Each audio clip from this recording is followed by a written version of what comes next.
What is going on, everyone? Welcome back into another live edition of the Patriots Beat podcast here on the CLNS Media Network, presented by our wonderful friends over at Prize Picks and Game Time.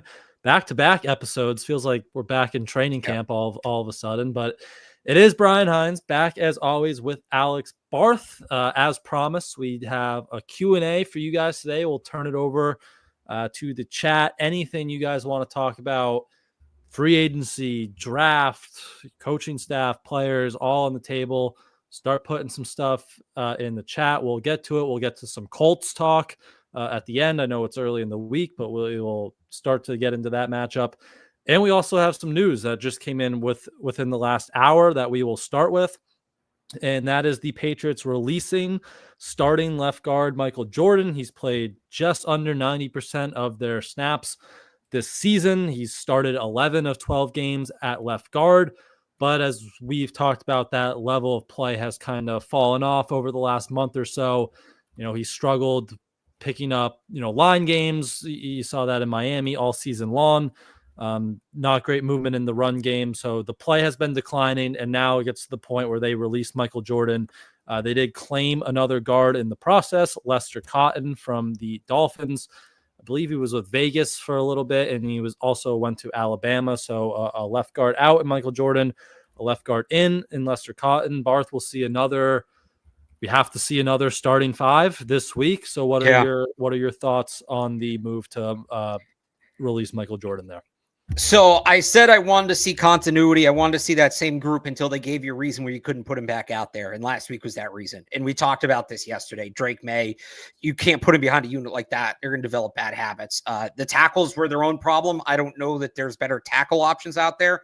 Look, the best case scenario for Michael Jordan, who most people didn't have making the team. I remember Evan got annoyed with me that I had him on my list of like 5 Patriots who could surprise you going into training camp and make the roster. Look, he started 11 games. The realistic best case scenario for Michael Jordan was always that he would give you a capable bridge until Cole Strange came back. That was always the realistic best case scenario. Almost got there. He fell off the last 3 weeks, but all in all, I think if you told me back in July that they were going to get 11 starts out of him and 7 of them were going to be serviceable, I would say great, awesome for where they were. Now would I have cut him? I don't know. I guess they needed the roster spot. I didn't think he was that bad on Sunday. Still could be a serviceable backup, but I get it. I get why they're moving on from him. My big takeaway, surprise, surprise, Brian, and I tweeted some stuff out if people want to follow along here, is this is yet another example that they did not do enough to address the offensive line from the start of the season. They had, and shout out to your guys at Pat's Pulpit, because you were the only ones that had a running tally of the roster easily available from during training camp. So at roster cuts, going into roster cuts, they had 15 linemen on the active roster. I'm not counting Cole Strange. He didn't practice with them. He wasn't on the field this summer. They had 15 linemen on the active roster. I could read them all off if you want. I don't know if there's any names that stand out on there to you, but people can go find it. Real Alex Barth on social. They had 15 linemen on their roster at roster cuts. 4 of those players are left on the active roster. That is a turnover rate of over 66%. That's over 2/3. Vidarian Lowe, Mike Onwenu, Layden Robinson, and Sidney So. Now, to be fair, Caden Wallace, I'll you know what, to make it a nice, easy number, I'll count Caden Wallace since it sounds like he'll be back soon. I'll give him 5 of 15. That's still a turnover rate of 2/3. And then they have Liam Fornadell on the practice squad. That tells me that they knew it wasn't enough, because almost immediately after cuts, outside of Fornadell, how many of those linemen, Kellen Deesh, Zuri Henry, Antonio Maffei, how many of these guys did we think were going to stick around on the practice squad? They didn't bother with any of them. They went out and raided other teams' cuts for guys like DeMontre Jacobs and guys like Caleb Jones. You saw that. And it continues. This is a guy that was one of their most experienced linemen in camp in terms of games started. Most of the linemen didn't have 10 games played in the NFL, if not 5. So to have him start 11 games and move on like this, they know they didn't do enough, because they're still here 2 days shy of Thanksgiving, upgrading a starter. So that was my initial takeaway. And I'm not saying that like cutting Michael Jordan is the be all end all of it. Like you guys know where I've been on the offensive line, but this is just another example of like, if you felt you had a good group, you wouldn't be making a move like this in November. So for all the talk on the external about they didn't do enough, and I know some people will say it's not as bad as it looks. I think their moves reflect that they don't feel like they had a good enough group coming into the season. Yep. I mean, it sums it up. You have a guy that started 11 games for you, and you don't even put him on the bench. You just outright cut him, right? Like, and it's not the first time they've done this. They did this with Nick Leverett. I know. Like, that just encapsulates how this offensive line group has gone this year. And again, I think the level of play has warranted him moving out of the starting lineup. But how often do you see a team just be able to flat out cut someone who's started 11 out of 12 games, again, almost played 90% of your offensive snaps? Like that is pretty rare, I would say. And as you just said, this is not the first time they've done this. Nick Leverett, they cut a few guys who have played a decent amount of snaps for them as they keep turning this roster over. So now I guess the question is, what's the offensive line looking like against the Colts this week? It seemed like maybe that would be Cole Stranger's spot, but then they claimed Lester Cotton, so they would need to open up another roster spot. Now they have a couple guards that they've been, bringing in. Who was the guy from Oklahoma? Tyrese Robinson? That's not sounds right. It's Tyrese.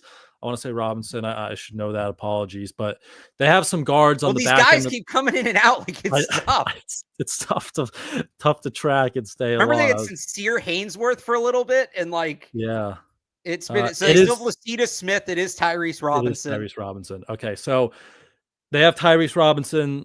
They just claimed Lester Cotton, so maybe he becomes expandable. Lucida Smith has been the backup center. Maybe with Cole Strange coming back, he becomes expandable. Layden Robinson, he's been working in practice at left guard of late. I know we've only seen him at right guard, but he started to take some reps on the left side, so maybe he becomes an option. But now it's like that Titans game where we're going to throw him in, and it's going to be against DeForest Buckner and this Colts defensive line that's challenging along the interior. So they might have some options there, but you might be cutting in and out. But what is your your camera? Oh, look at that. I can hear you, but your camera is funky. Hang on, there we go. Okay. There we go. Nobody needs to see what I look like anyway. But what do you think this interior, especially the left guard spot now, is going to look like against the Colts this weekend? Yeah, well, look, you talk about Layden Robinson going up against DeForest Buckner, and I certainly don't feel great about that. You remember last time Cole Strange faced DeForest Buckner? Not great. Wasn't exactly encouraging either. And that's not to say they could have kept Michael Jordan. They should have kept Michael Jordan for this game. I think it's going to be Strange. That just makes the most sense. Layden Robinson would make me nervous. Now Cole Strange, I guess, would too. I don't know that there's a great answer. I'm probably not going to Lucida Smith or Tyrese Robinson or one of these guys that's very new. I'm going with the guy that's been here, but I'd really rather it be Cole Strange. Yep. And I don't think you're probably not throwing Lester Cotton out there right away. He's only really played meaningful snaps in 2 games this year, and it was coming in week 2 and week 10. So you probably don't want to throw him right in there. You could say City So, but they might need him at right tackle because Caden Wallace isn't ready. So unless they want to put DeMontre Jacobs back in there and move City So to left guard, we'll kind of have to. They also, they don't seem to think City, like they haven't really gone with City So. Yeah, but it was just a walkthrough for them today, so we didn't really get a good look at how they might align this along the offensive line. Maybe we get a better understanding of it tomorrow, but they have a spot now that they have to fill at that left guard spot, so we'll see what happens there. So that was the news within the last hour. We also had some news this morning. We talked about it yesterday that Jabrill Peppers got reinstated off the NFL commissioner's exempt list. He was in the building this morning. He was present for the media portion of that walkthrough practice while we were out there. We're out there for 10 minutes during stretch, and he was there. He wouldn't speak on the legal situation as it's still ongoing, but he said he's happy to be back. He indicated that he did have a conversation with Robert Kraft about it. And, as for the return to the field, he kind of said, just taking it day by day. He mentioned he was pretty banged up after the 49ers game, which was, 6 weeks ago. So, but he's probably going to have to work back into football shape a little bit too. So he was back in the building. Any thoughts on the entire Jabrill Peppers situation now that, we heard from Gerard Mayo and we heard from Peppers earlier today? Yeah, I mean, look, the Patriots have for a long time, going back to Christian Peter, have had a zero tolerance policy on issues of domestic assault. So for him to be back in the building is pretty significant. Either they feel incredibly confident that, and he's kind of said in court that he was set up, and he claims to have video evidence of this. I know there's been some talk about an extortion situation. They either have very clear evidence of that, or this is a massive tonal shift from ownership. I would lean towards the former. And I don't know the evidence, but just knowing the way they've handled these things in the past, and the fact that he talked to Kraft, and that Kraft had said in an interview on the Breakfast Club last month, if what is reported is true, he's gone. That's going to look pretty bad on Kraft if this does end up being true and Peppers is back with the team. As for playing in games, neither Mayo nor Peppers sounded super encouraged today. When asked about him playing, he mentioned that he's still dealing with some injuries. And remember, he was banged up. That was, a week or two removed from that hip injury where he had to go find the pool in the hotel across the street. Yeah. He was on the injury report with an ankle injury going into that Niners game, the last one he played. And then, I'm sure football has not been on the forefront of his mind for the last month and a half, as he's had a lot of life issues going on. So, what kind of shape is he in? What kind of conditioning is he in? I'm not expecting him to play this week. Then you have the bye. So that essentially gives him 2 weeks, 3 weeks to get into shape. 3 weeks. I would assume we see him after the bye, but just based on the way everybody talked today, I'd be surprised if he played this week. They could use him. They need him. They certainly need him. But I wonder if he's physically ready to play this week. Yeah. I feel like with the bye coming where it's at next week, it just makes sense to kind of, give him this week to work back into things. And then you have the bye week, and then the week after that, a practice, and maybe see him for that Cardinals after the bye, right? Cardinals, Bills, Chargers, Bills. Cardinals. Yeah. So maybe see him after the bye week. So, but yeah, if they're letting him back in the building, I think Mayo said when it first happened that they were going to kind of do their own internal investigation. So they must feel pretty good about whatever they found or uncovered or whatever evidence Pepper said he had in order to let him back in the building. Because again, they have been pretty no tolerance with those domestic abuse issues in the past. So Pepper's in the building now. We'll kind of see how he progresses throughout the week and when he can return to the game field for the Patriots there. So those were the two newsworthy items of the day. We will now turn it over to you guys in the chat for anything you want to talk about. Keep putting your questions in there. And while you do that, I want to tell you guys about Prize Picks first off, where you can win up to 100 times your money with as little as 4 correct picks. You just make your picks in less than 60 seconds and turn your sports opinions into real money all season long on Prize Picks. Barth and I spin our Patriots lineup every game day, and you can join in or extend it to the entire league this Thanksgiving. Tyreek Hill, special promo square. He only needs to receive half a receiving yard for his projection to hit.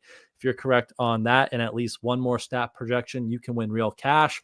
And it is Tuesday, so there's no football, but Prize Picks, basketball, hockey, all the other sports. They have Taco Tuesday, big payouts. Each Tuesday, Prize Picks discounts select player projections up to 25% to provide even more value to your lineup on Taco Tuesday. So download Prize Picks and use code CLNS to get $50 instantly after you play your first $5 lineup. That's code CLNS to get $50 instantly after you play your first $5 lineup on Prize Picks. Run your game. All right, let's go to the chat. Let's see what we got. Going back up to the top. Let's start off with some draft talk. Who do you want the first pick? I'm guessing this will be Patriots, or maybe we can go whole draft. But who do you think? Who do you want the first pick to be, and who do you think it will actually be? Right now, what are they at? 4th, I think, in the Tankathon order. So if you're sitting 4, 5, 6, that range, who are some of the names you are looking at there? Well, I'll tell you this. I want league-wide, I'll do first because it's easier. I want the first overall pick to be Ashton Genty because it'd be hilarious just watching everybody's reaction. And I don't think it would be totally undeserved. I think it's probably going to be Shedeur Sanders. It probably should be Travis Hunter, but I think it's going to be Shedeur Sanders or Cam Ward, and Hunter will go 2 or 3, depending on how the quarterbacks fall. For the Patriots, it should be a tackle. And I know people are going to whine and moan about, well, Will Campbell's not already a 5-time All-Pro. And, Kelvin Banks, I saw some guy online said he's a guard. Like, it's crazy. I tweeted out just a picture of Will Campbell and Kelvin Banks on Sunday because of how that game was going.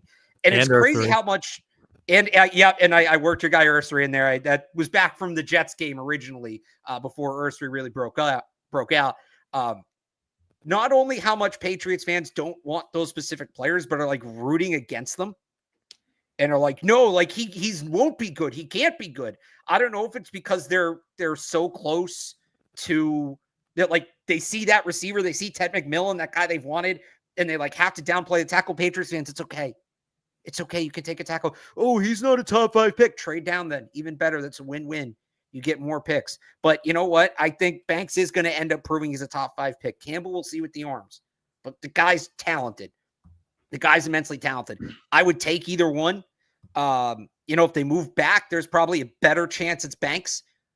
But I would absolutely take either one, but it should be a tackle. I'm sorry. I know Travis Hunter's a fun player. I know Ted McMillan's a fun player. And by the way, Travis Hunter might be out of range for them because, again, I think he's going to be the top non-quarterback. And the Patriots, if Jacksonville gets one and they, have Trevor Lawrence, like that would make a lot of sense for them. Well, also, I just think like Colts is a winnable game. If they beat the Colts, they're not picking. Travis Hunter's going to be top 3 pick. So he's going to be the first non-quarterback off the board. So that's probably it. But I know Ted McMillan. I know some people who start talking themselves into Will Johnson, Abdul Carter. No. They need tackle is their biggest need. Veteran tackles are not a viable option. I know people have talked about Ronnie Stanley. 1, I think he's going back to Baltimore. 2, he's 30. The idea of building a team is you want guys that are going to grow with Drake May in this offense. Ronnie Stanley's 30. So I know there's some tackles that play later, but I'm not investing that much in a 30-year-old when you're going to need to replace that position again in 2 or 3 years when you can probably take similar assets and go get a 26-year-old wide receiver who will have 7 or 8 years with Drake May. It should be one of the tackles. It should be one of the tackles. Absolutely. And I know. Oh, well, this guy said they're both guards. One guy says it online and you cling to it because you so desperately want the Patriots to take that receiver you've been missing. Go actually look at them for yourself. Campbell, again, I'll give you the arm length. Let's wait and see. Yep, Kelvin Banks at tackle. And I'll say this too. I'm kind of at the point where I don't want them to take a receiver. And what I mean by that is they can't draft a receiver. They need a receiver, but not just draft. It's draft and develop. Fair. I've said this, and I know I'm kind of alone in this. I don't think they've necessarily taken the right guys, but I think the development has been as much, if not more of a problem. Drafting the right guys only half the battle. You have to put him in a place to succeed and work on his game. And everybody points right now at Ladd McConkey. I don't think Ladd McConkey is doing here what he's doing in LA right now. A lot of these guys, I don't think I go back to if they'd taken Deebo Samuel, like the way the Niners use Deebo Samuel is brilliant. That's not to say he would have been a total bust here, but I don't think he becomes that player here that he became in San Francisco. And I'm just worried at this point about their ability to develop receivers. Go get a guy that has been in the league, that has proven he can do it in the league, that knows how to do it in the league, that you can just plug in and you don't need to develop and you don't need to work with. So yeah, I want it to be a tackle. I think it will be a tackle. Again, Will Campbell, Kelvin Banks. I go back and forth on the two. We'll see when we get there, but either one of them, I'd be happy. And the tackles aren't a sure thing in this draft. I can't believe we're doing this again after we did this last year. There is no sure thing in the draft. Some things are more sure than others. Last year, you were all telling me Joe Alt was the sure thing. They shouldn't take a quarterback. Joe Alt's the sure thing. Now the tackles aren't a sure thing. How's Marvin Harrison doing? I was told they were passing up on a Hall of Famer in Marvin. He's been fine. That's not to say he's been a bust. He's been fine, but I was told like Marvin Harrison would change everything. How's that going? Like Cardinals are fine. That offense is pretty good, but yeah, I'm sorry. I know I got fired up. Take a tackle. Evan wouldn't let me talk draft on Catch 22. So I've had. Well, here we go. We got a right. Q&A just That's to why talk. you turn into this show. We got a Q&A just to talk draft. And someone too did mention like who are the top tackles? He said free agency and draft. You mentioned Ronnie Stanley from Baltimore. Yeah. I think the top three are like him, Garrett Bowles from Denver, who's up there in age too. He's still playing good football, but he's like 32, 33.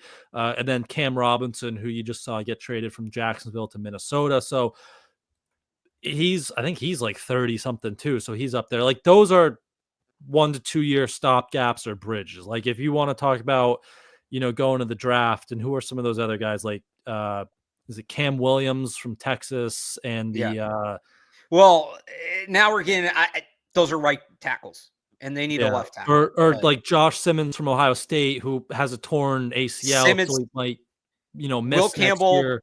Kelvin Banks, Ariante Ursary. What Maybe about, Josh Connerly. Let's see what happens in the playoff. Maybe Josh Connerly. Simmons, it's a nice idea. Hey, this guy was really good, but he tore his ACL, so you can get him later. But like, that's a half measure. They have been doing half measures in left tackle for a decade. At a certain point, you can't keep kicking the can down the road. This is a premium position. You need to address it with a premium asset. So what? So, okay, you're going to draft Simmons. What if he's not ready to go to start the season?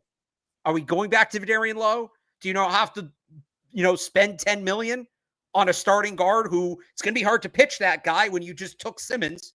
Your future left tackle is going to be hard to sell him to come here. And then what if Simmons' knee isn't right? Then we're doing this again next year, and you just blew a top 50 pick. It's a Dominic Easley kind of pick. So I get the concept. It's not a knock against Simmons, the player. They cannot. It's getting too cute. They can't get too cute and take that risk there. Premium position, premium asset. Yeah, there's just got to be a time where you have that position settled, right? Like you say all the time, you haven't done this show and come on this show and they've had a left tackle that you can just put in there and feel confident about. And you have to take that guy high in the draft. So we'll see where the range kind of falls on Will Campbell. Kelvin Banks will play in some big playoff games. It looks like Texas, or at least they'll be in. Did they clinch the SEC or be in the SEC championship game? No, they have to beat. They have to win one more or something. They have to beat Texas, yeah, or they have to beat Texas A&M. I mean, okay, they'll probably be in the playoff either way. It's just so he'll probably have some big playoff games. Josh Connerly from Oregon will have some big games. We'll see. LSU's kind of fallen off with Will Campbell. Minnesota isn't on that level, but.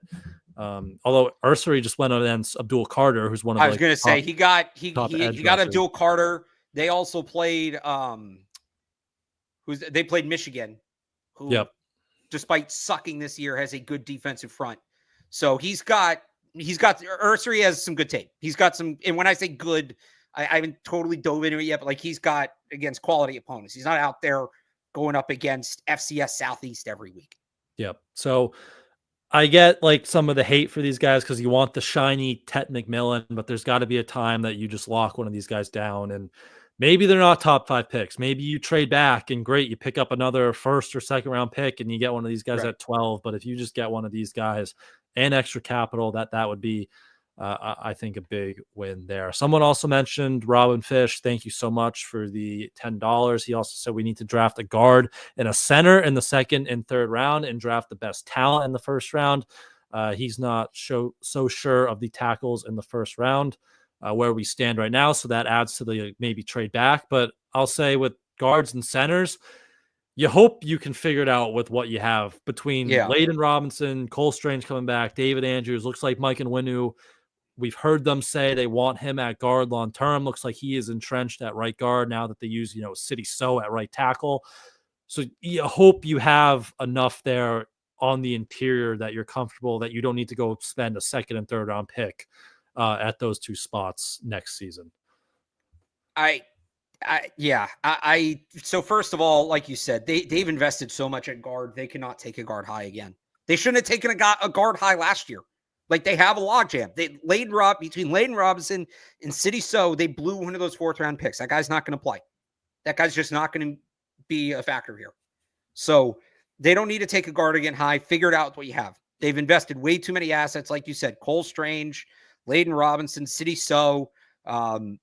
There's too much there. Center, not in the top 100, but I wouldn't hate it if they drafted a developmental center late just to kind of, I don't know that they have that next guy for David Andrews. They have Jake Andrews, but he's already almost done with his rookie deal and he struggled to stay healthy. Maybe Cole Strange kicks inside, but I'd like to have another, I'm talking 6th, 7th round pick. I think they have a couple 7ths, just a guy that you can kind of work out and see what he has. This also doesn't address tackle at all. This says guard, center, second, third. Like, I'm sorry, they're going to have to take a tackle. I don't know why Patriots fans don't want them to take a tackle. And again, last year I got yelled at saying, how can you pass on Joe Alt? Will Campbell's really good, guys. I can't express that enough. Kelvin Banks is really good. I don't know. Yeah, I can't believe we went through a year of everybody telling me how you got to pass on Drake May for Joe Alt. You look at what Drake May's doing, and now suddenly they can't take a tackle. What happened? What did I miss? Crazy. Another draft question, different position. I think these people might be on tackle first round because they say who are some day 2 wide receivers you like. Diego also added to that and say thoughts on Trey Harris if they don't go wide receiver first round. Ole Miss guy. I like Trey Harris. He's kind of that X body type. He can play outside, good speed. So I like him from Ole Miss, probably in that early 2nd round range. But do you have any of those day 2 receivers you like, or thoughts on Trey Harris there? Well, first of all, day 2 receivers, I like trading that pick for an established NFL player. That's what I like. If we're going to talk about that, Brian, I'm going to read you. The Draft Network does a great job. And I'm going to read you their strengths and weaknesses on Trey Harris. And you tell me who this reminds you of. Strengths, catch radius, length, dominant and contested catch situations, alignment versatile, red zone threat. Concerns, ability to separate, precise route running, vertical speed. Sounds like a 2018 first round pick, or was that 2019? When was Nikhil's 19. Kind of sounds like Jalen Polk a little bit too. Like that's the guy they've been chasing. The contested catch ability is unreal. And maybe with a guy like Drake May, it finally works. Yeah, that's a difference. Definitely. Yeah. I say that just because I think it's a funny, to bring that report up. It's so spot on. I think that's a little harsh on Trey Harris. I'm not totally out on him just by reading that, but there's guys I like better who just have a little more explosiveness. A.O. Manor from Stanford. Xavier Restrepo's not really that true X, but a guy that they could maybe make work just because they're more explosive and they need that explosiveness. They need some speed in this offense. Now, I wouldn't go as far, and this guy's probably more of a first round pick. I wouldn't go as far as Isaiah Bond. Now we're going from N'Keal Harry territory to Tyquan Thornton territory. I want to like Isaiah Bond because I like speed, but there's just not much else there to like beyond the speed. And again, we've been down that road, but I like trading it. If not, A.O. Manor, I just think I don't know that he has one trait outside of his size that really is like amazing, but he's really like, he can separate. He's got a good catch radius. He's a good route runner. Like he just feels like a professional receiver. I almost feel like he's a better version of the prospect that Jalen Polk was. Because that's how I felt about Polk. But instead of being good across the board, I'd say A.O. Manor is closer to great across the board. He's not excellent at anything. I'm also still not giving up on Torrey Horton. I know he's had a bad year. He's been hurt. Now, look, he's been hurt, and that's going to be part of the evaluation. But especially if he falls to like the 3rd round, I'm not giving up on Torrey Horton either. Yeah, I like him from Colorado State. He's a good player, but that's 2 straight years. He has had some injury concerns, and I think he's ended both of the last 2 years with injuries. So maybe that's something they monitor. We do talk in receivers. I know you just went on the whole tackle rant, first round, but do you like Tet McMillan, as a potential first round pick there? I really freaking like Tet McMillan. I do. It's hard, man. It's hard to say no to him. My comp has been Mike Evans, which Evan tells me is too far and unfair to McMillan to put it that high. But I just said, like, Eric A.O. Manor can do everything kind of good to great. Tet McMillan is day 1, or A.O. Manor is really day 2 Tet McMillan, or round 2 Tet McMillan, and then Torrey Horton's probably round 3 Tet McMillan. This is a guy that has elite size, elite body control, elite speed. He can create after the catch. He's amazing at the catch point. He's done some tremendous things this year, despite being on what is a terrible Arizona team. The one knock is inconsistency. There are some games, again, even against lesser opponents, where he disappears. Now, some of that may be the roster around him, but that's kind of going to be the question, is can he do it consistently? I think he's a tremendous player, but it is going to be easier to trade for or sign a T. Higgins, a DK Metcalf, and then draft a tackle. McMillan is essentially the DK Metcalf equivalent in the draft. There is no Will Campbell, Kelvin Banks equivalent on the open market. And that's the difference to me. So really good player. And the other thing is, and you guys heard me say this last year, the way wide receiver talent is just being churned out in college football. Everybody told me last year that they had to take Marvin Harrison because you couldn't not take a guy like that. He's so unbelievably talented. And he was a good prospect. I don't disagree that he's an amazing prospect. But here's Ted McMillan, who now we can't pass on. Marvin Harrison is not even the most productive receiver from that draft.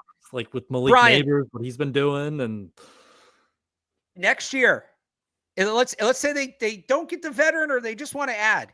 So the first guy I would tell Patriots fans to look up. Here we go. We're doing 2026. KC Concepcion from NC State. A little bit smaller, but a good downfield threat. But the guy you should look up is Nick Harbor from South Carolina. A true freak.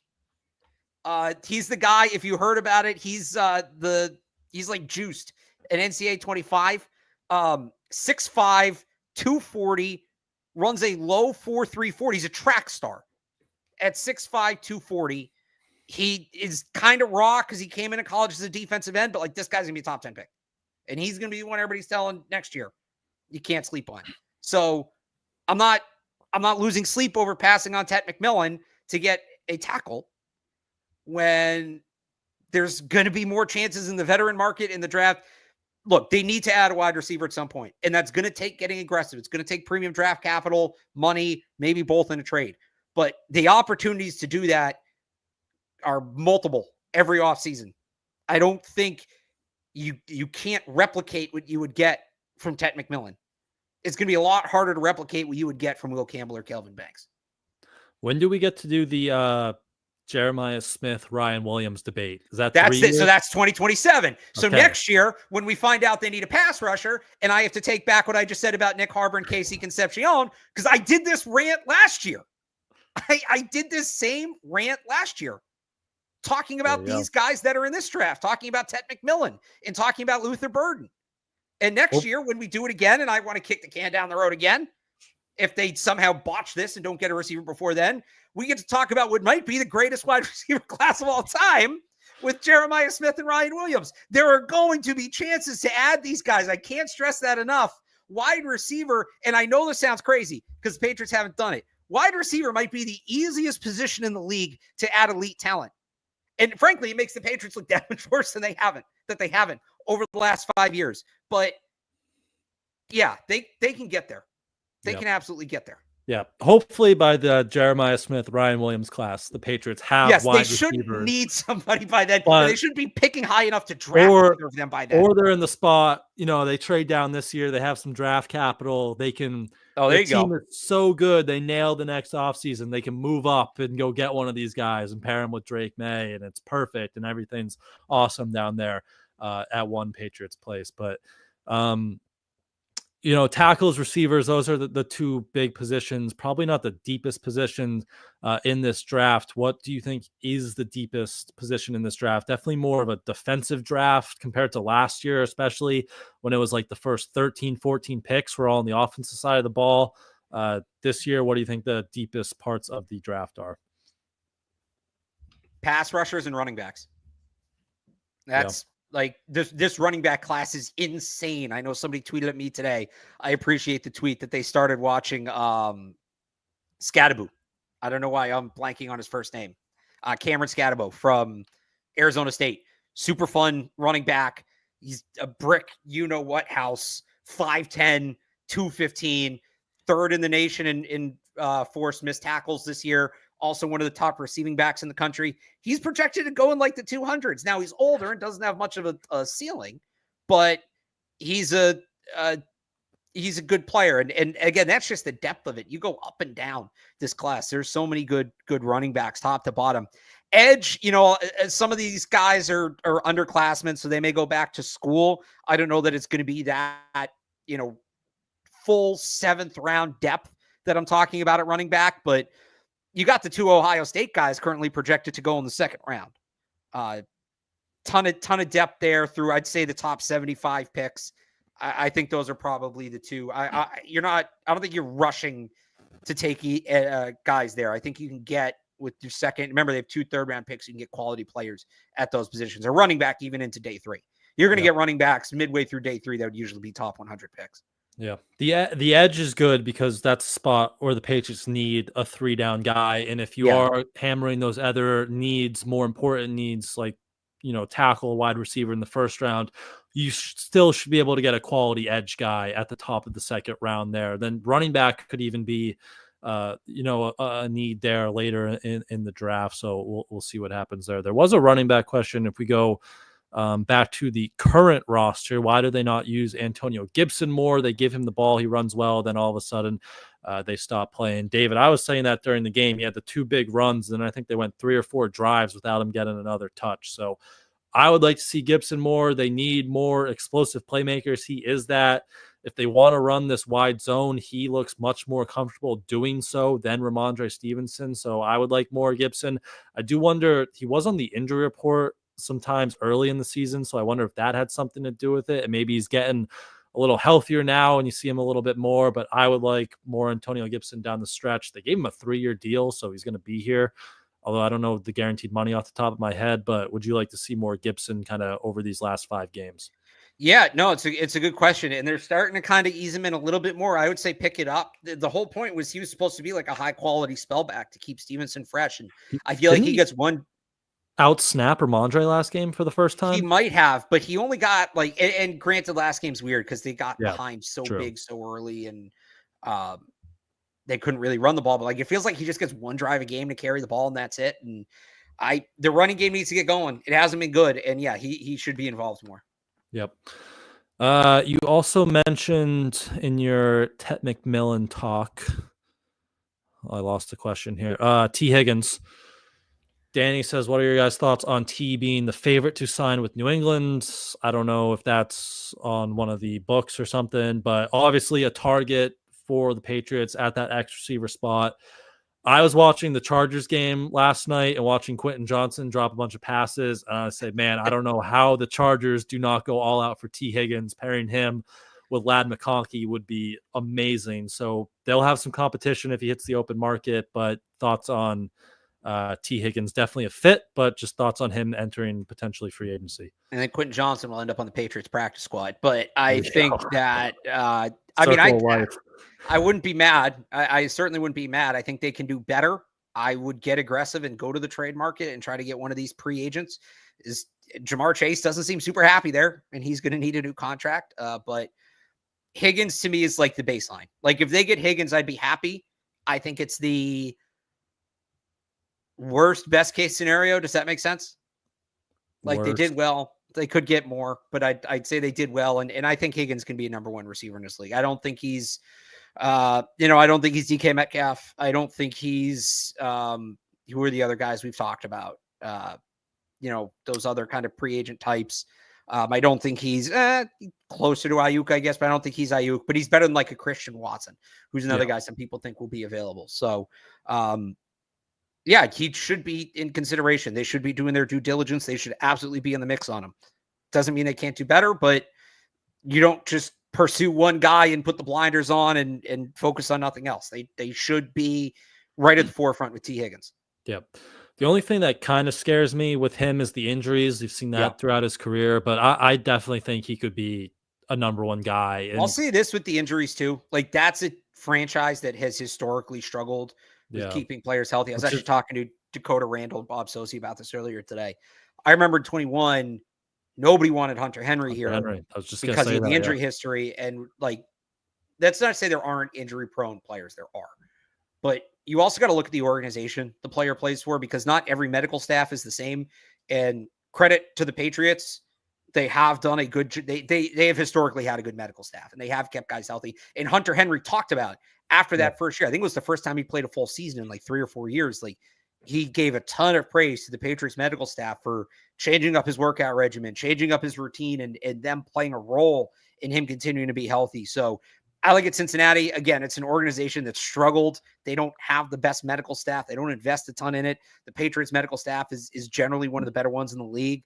I'm not saying I totally discount Higgins' injury history, but the Patriots do have a track record of bringing in those injury-prone players, and suddenly they get here and they're playing 16, 17 games a year. Definitely. Speaking of injured receivers, someone mentioned Chris Godwin, question mark. That's future Tennessee Titan. He's also just like, I mean, he's only 28. Yeah. Wow. I love Chris Godwin. He's a really good player, but is that just he's like 31? Yeah, too many injuries as of late, and another just one of these kind of inside guys. Like, yeah, it doesn't really make sense. The Tet and the T Higgins, like those are the X receivers, the jump ball guys that you can pair with Drake May. Like, that's the thought process behind those guys. Are going to get DK Metcalf, or Taylor's convinced that AJ Brown is going to hit the trade market. So like those guys, again, I love Chris Godwin, but just you're bringing in another one of these, and I mean, he'd be an upgrade over Jalen Polk or maybe even Kendrick Bourne, but like, you have those guys, like go get the alpha X guy along the boundary. But tight ends, speaking of tight ends, would you be interested in poaching Michael Mayer from the Raiders? I brought that up, I think, a few shows ago. Robert said Mayer for Jaheim Bell, potential trade. I don't know if the Raiders would be interested in that, but just the idea of Michael Mayer and getting a young tight end in this room, high pedigree, high second round pick, Hooper and Henry are both going to be 30. So getting a young guy that maybe, the Raiders signed or drafted Brock Bowers. So where's Michael Mayer on their, future plans? Any interest in that potential idea this offseason? I wouldn't be opposed to an interesting thought. I don't know about for Jaheim Bell. I also don't know if the Raiders are going to quit on him.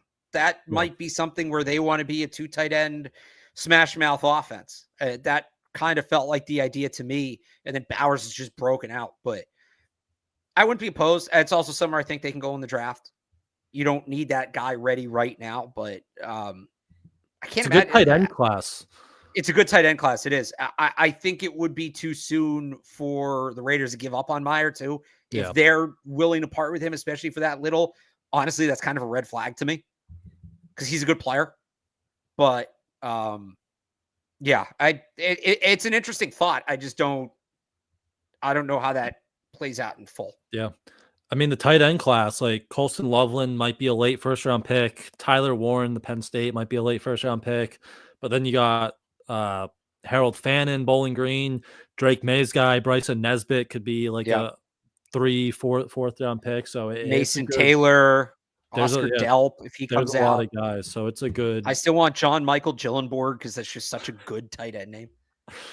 There you go. But yeah, maybe again, I like the idea, like the thought process of going to get a guy like Michael Mayer, who maybe is on the outside after they get Bowers, but good tight end class. Maybe you could just draft one of your own. Let's see what else we got here in the chat.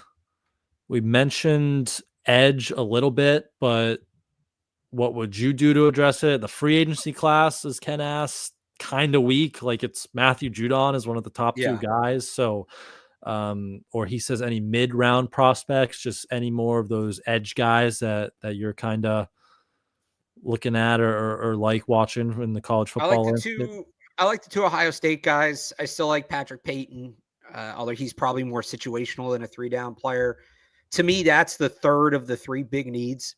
So if you take a tackle at the top of the draft, if you sign a receiver, I think that's a 2nd round pick as a pass rusher. If not, I even think, like, let's say you trade that 2nd round pick for a receiver.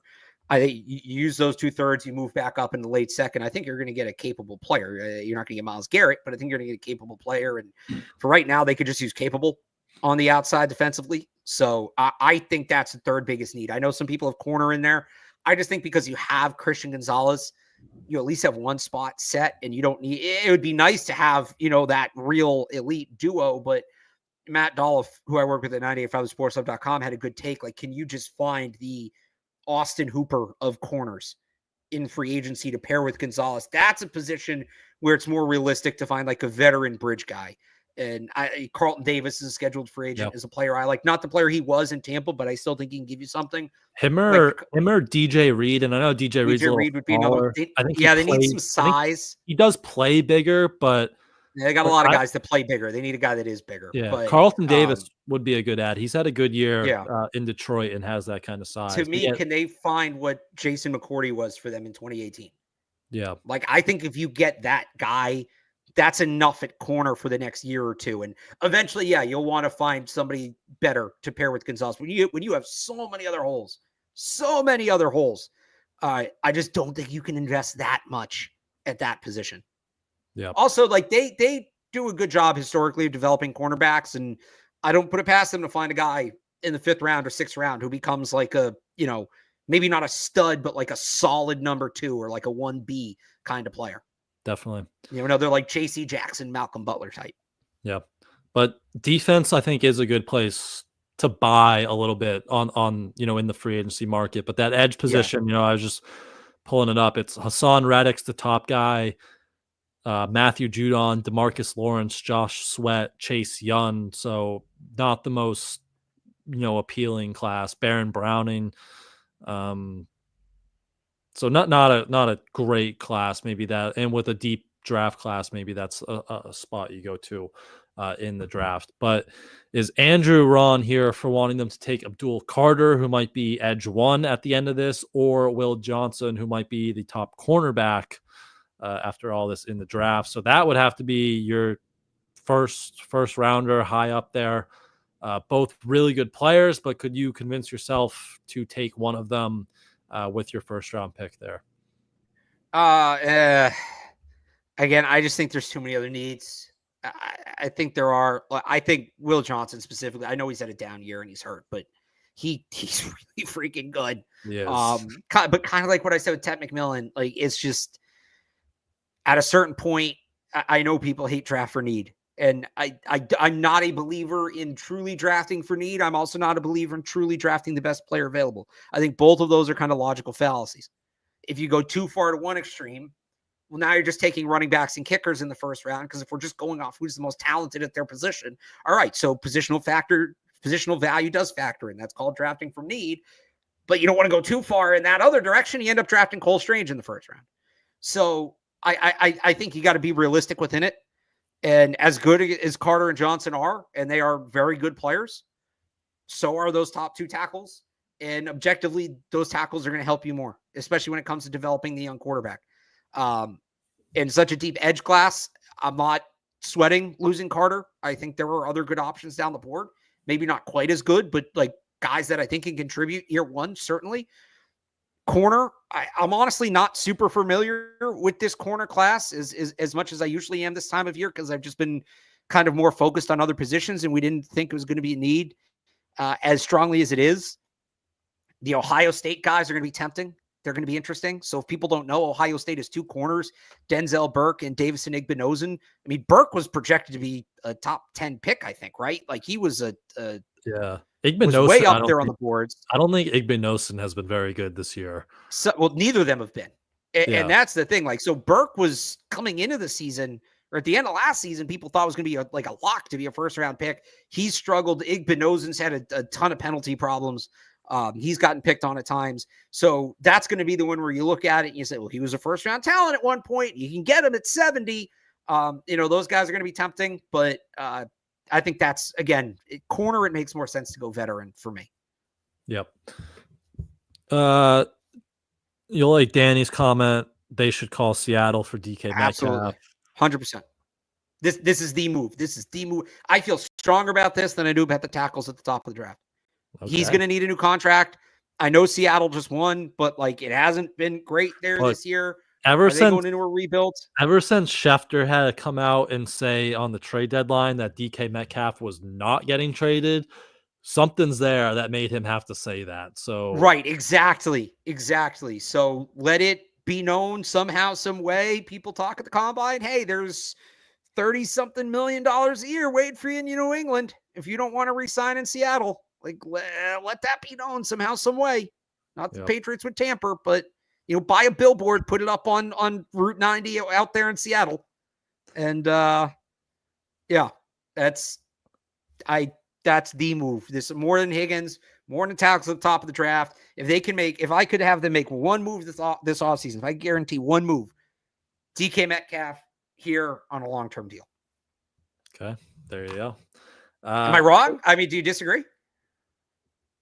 One realistic move, Patrick Mahomes would be great, but one realistic-ish move. Is AJ Brown going to be available? So I was talking to Taylor about this today. He loves that idea. He is all in on that idea. I know, but he's like a captain, and I don't think he's under contract, isn't he? I think Does he need a new deal? I'll pull AJ Brown. Let's see. I thought he recently signed an extension. Oh my God, he has so many void years. What? He has void years through 2034? That's nuts. That's absurd. You're not taking those on if you're the Patriots. Oh, yeah, he is kind of a free agent. All right. Yeah, you could. I don't know how the back end of this contract works. Honestly, it's so extreme. Are you seeing this? Yeah. I mean, it's all zeros. It's all zeros from 2031 to 2034. Oh, they prorated his signing bonus. That's why it runs out that far. Okay. I see. They prorated his signing. Okay, so he's got a little Bobby Bonilla thing going on here. So the Patriots wouldn't be responsible for that, though. That's on the Eagles. I don't believe so. Again, this is where we need Miguel. But contract aside, AJ Brown or DK Metcalf, I feel like I'll flip a coin. Give me one of them. I would take AJ Brown. I'd take AJ Brown definitely in that argument, but I wouldn't say no to DK Metcalf there. But this is a good one, assuming they get one of these guys, whoever it is. How do you think the wide receiver room roster construction will work out next season? Who is the odd man out there in that room? All right, so added guy, added Higgins, Metcalf, player X, Brown, whoever. Right, added guy, Douglas, Bourne, Pop, Polk is still going to be here. Booty, I think they give another chance. Baker, Booty. Yeah. Baker would be on the border. I don't know that Baker's a lock for a second year's 4th round pick, especially because they just don't seem happy with him. But I think that's your room.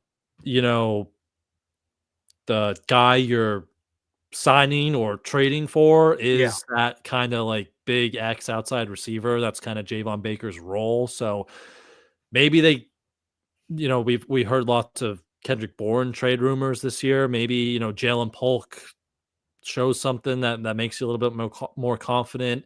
And then when you get one of these big guys, you can move Kayshon Boutte back inside and you're confident, trading Kendrick Bourne away and Javon Baker could be your backup X. But yeah, I'd say and I guess it's a different front office, but what was Pierre Strong? 4th round pick, 5th round pick? They flipped him in a year. Yeah. So that Javon Baker was a 4th. I wouldn't roll that. Polk's going to be here for another year.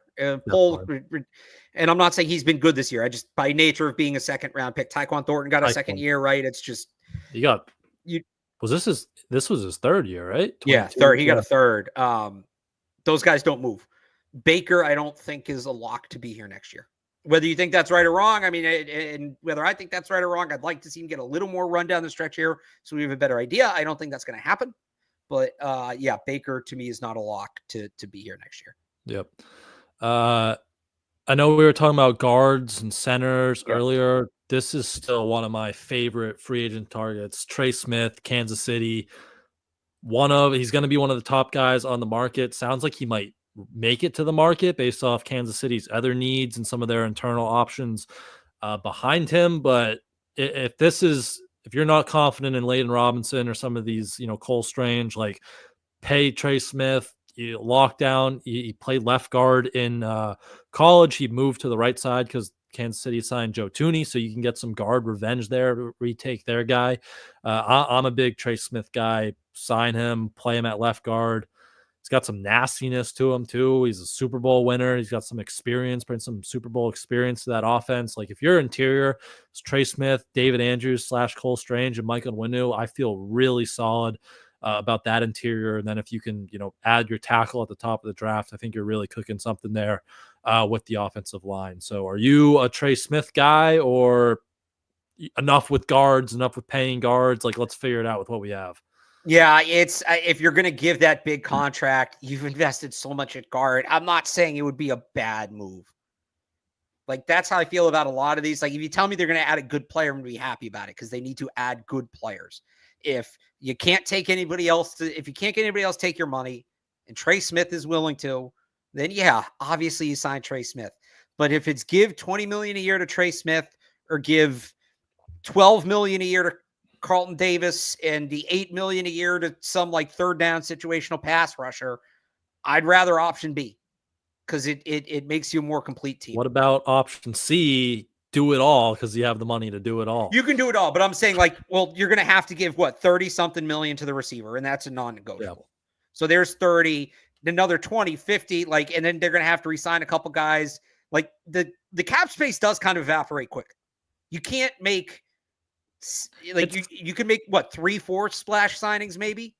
Yeah, it's not as bad in year one because you can, you can, and the cap can be maneuvered. I know Felger, but it's like what? Let me pull up Mike Onwenu right now. Like his cap hit this year is only 10.9 million. So, you can kind of finagle those early numbers. Now it balloons to 21 and then 25 the next 2 years, but they still have money those 2 years. So it would all be great. But like if you're going to go out and you're going to pay one of these receivers, and then you're going to add one of the top corners on the market, and then you got to add a safety. That's probably a veteran move.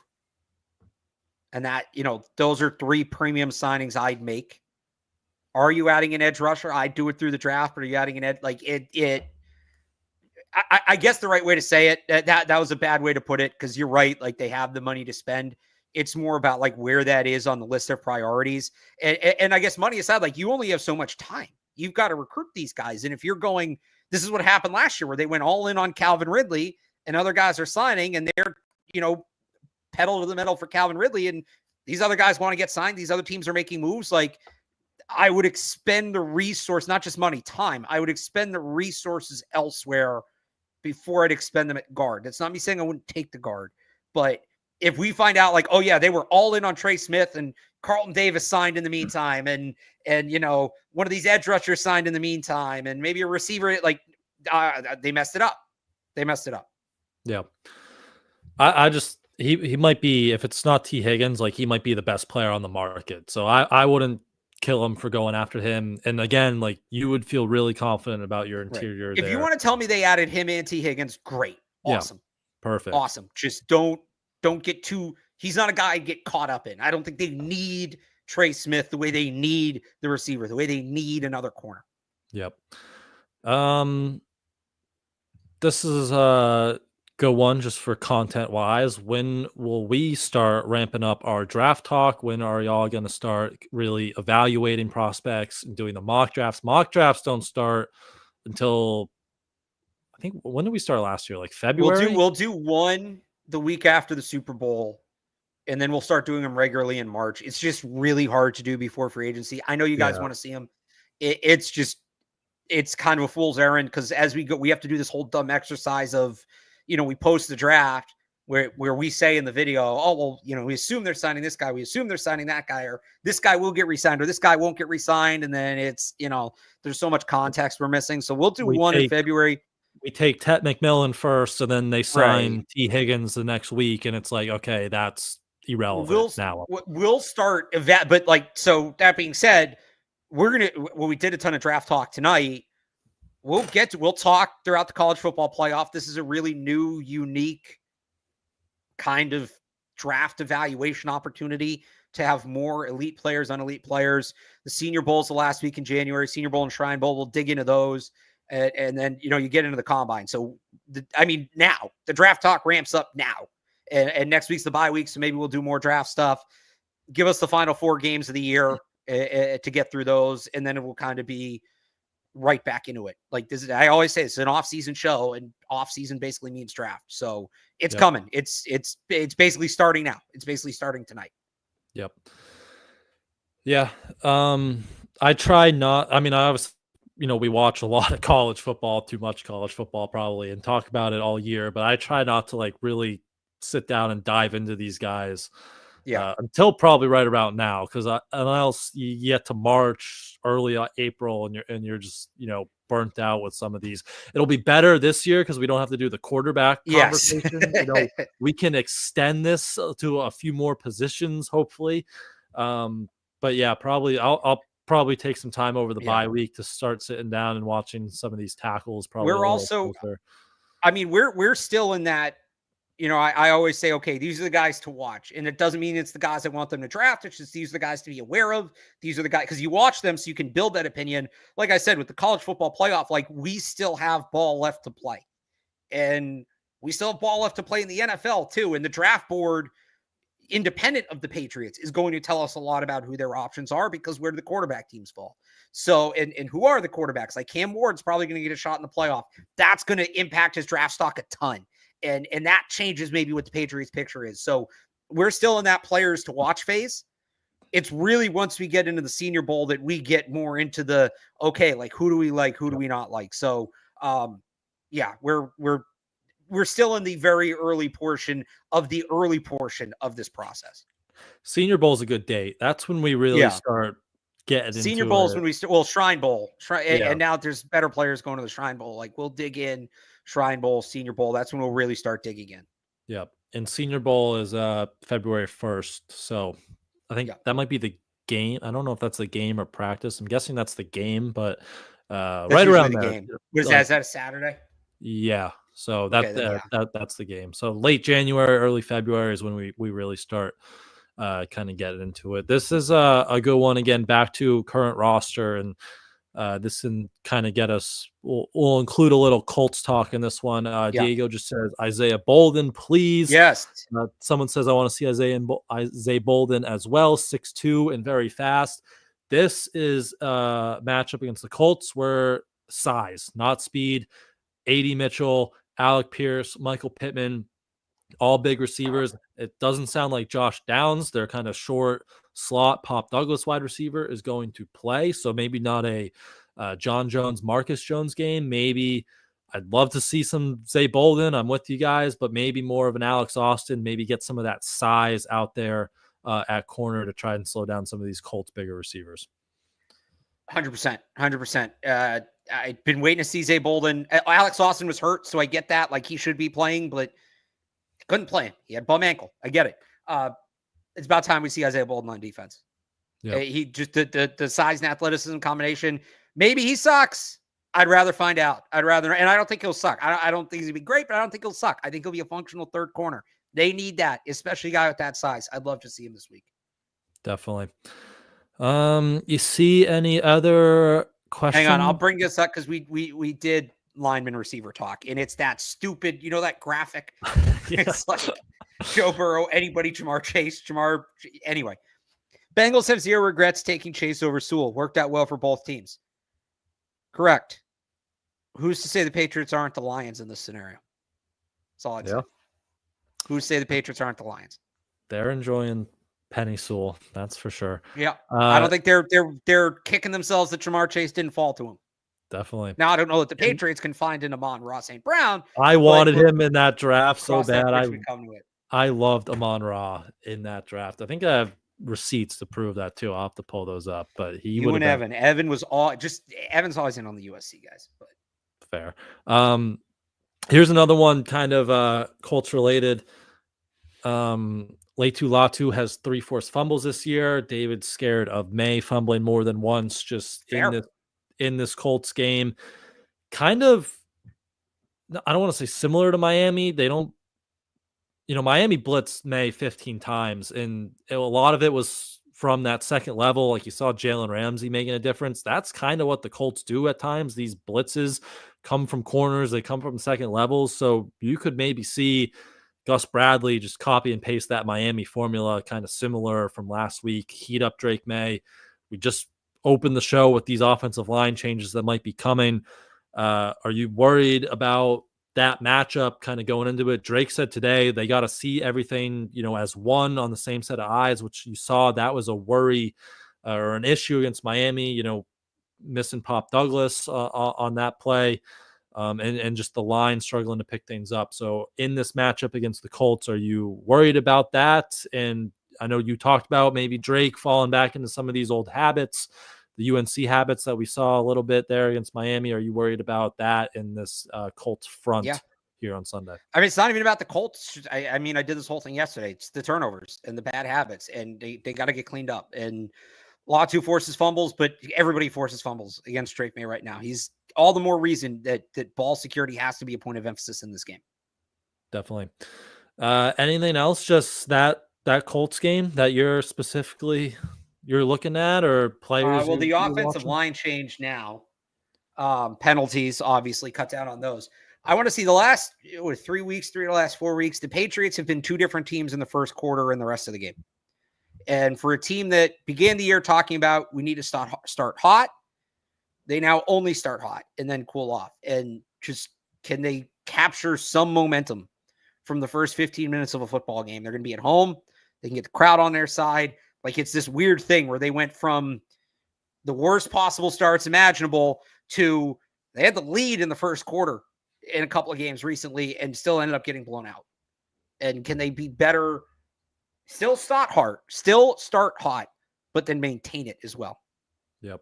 Yeah. I want to see how they bounce back. The last time, it kind of was like a blowout, and then you had Mayo in the spotlight. Was that London game against Jacksonville, and they came out the next week at home against the Jets, even when Drake May got hurt, and they bounced back and they got a win. So seeing how they bounce back will be really telling here. Like, you got 5 games left. A bye will be nice next week. But it's time for, some of these fringe guys to see who can, make you feel good going in the offseason. We talked about Layden Robinson.